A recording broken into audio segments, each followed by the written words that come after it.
emblematic of the generation that we're in is it used to be about doing something, now it's about being something, and those two are not necessarily the same thing. Because I can be a journalist on social media, but am I doing journalism? Sometimes no.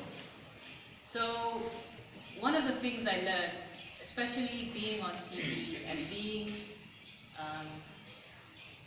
I guess you could say, a publicly recognized figure, is that very quickly you have to put social media in its place in your life and in your schedule. It's not everything, and it's important to remember that. Also, if you do end up doing something like TV or even print, most times you will be recognized and people will know you, and they may start to tweet you and say, oh, you're wonderful, you're amazing, you're awesome.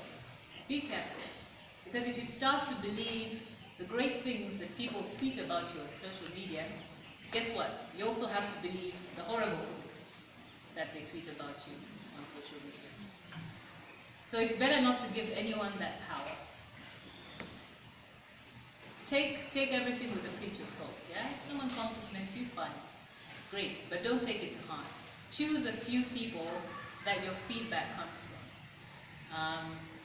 In Kenya, I had one lady who actually was one of our trainers, just like Grace and Bernard maybe now, and I asked her to help me in terms of watching my bulletins and give me feedback, and that's what she would do. So I would never go to social media and think, oh yeah, I did so great today, you know, because it's tempting to do that. I would instead refer to this select group of people that I had chosen to get feedback from. Professionals who understand what the craft is and can understand whether I'm growing or not. And I'm not just going to say, oh, I loved your dress, it was so pretty. Yeah? So for social media, I think that's one pitfall that you need to be careful of. Having said that, how it can help you succeed? Amplification. It can amplify what you do, and you can reach more people. The other thing to note, perhaps, in terms of where the industry is and where the industry is going, at the BBC, for example, the only department that is growing and getting more money year on year is the digital department. Yeah? And that is true for many broadcasters and for many news outlets. They're trying to figure out, how do we get this audience? Because a lot of users, and this is also thinking about the future. I mean, if you think about a country like Uganda, almost half of our population, more I'm sure, under 15. You know, in a few years, these are people who have never seen a cassette, who think a floppy disk is the save icon on the computer that's been 3D printed, because they've never actually seen that. So, you know, there's going to be a conversation about how we reach that particular audience. So I would encourage you, if you can, if you have an interest, think about digital media. There are a lot of opportunities. There are a lot of opportunities in digital media. But again, there is a tendency to get caught up in it's everything. Digital media is everything.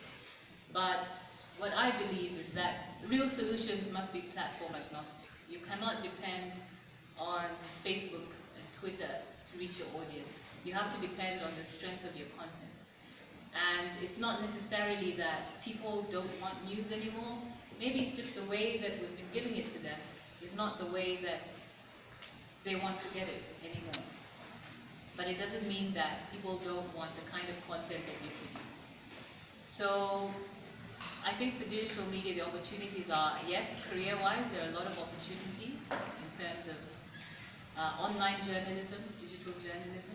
I know certainly at the BBC, that is a desk that is expanding very rapidly. There are very many collaborations with online platforms. For instance, up until recently, Facebook used to pay the BBC to produce Facebook Lives, and a few other news organizations. Which again is also room for conversation in how, you know, the tide is turning, in terms of who owns platforms and who owns content and which is more important. Because there was a time when you'd never consider, you know, something like Facebook paying the BBC to produce content, you know. But that's happening now. So things are changing. Snapchat has a desk at the BBC to produce stories. So there is a lot of change happening. And the further you are ahead of that, the more chance there will be that you are not left behind. So it's good to start thinking about how you can be a part of that world. But I can definitely say to you, it will only be a disadvantage if you have no idea what's going on the digital platform. Yeah. It's good to know. At least know and say, well, that's not for me. But it's good to be aware of it.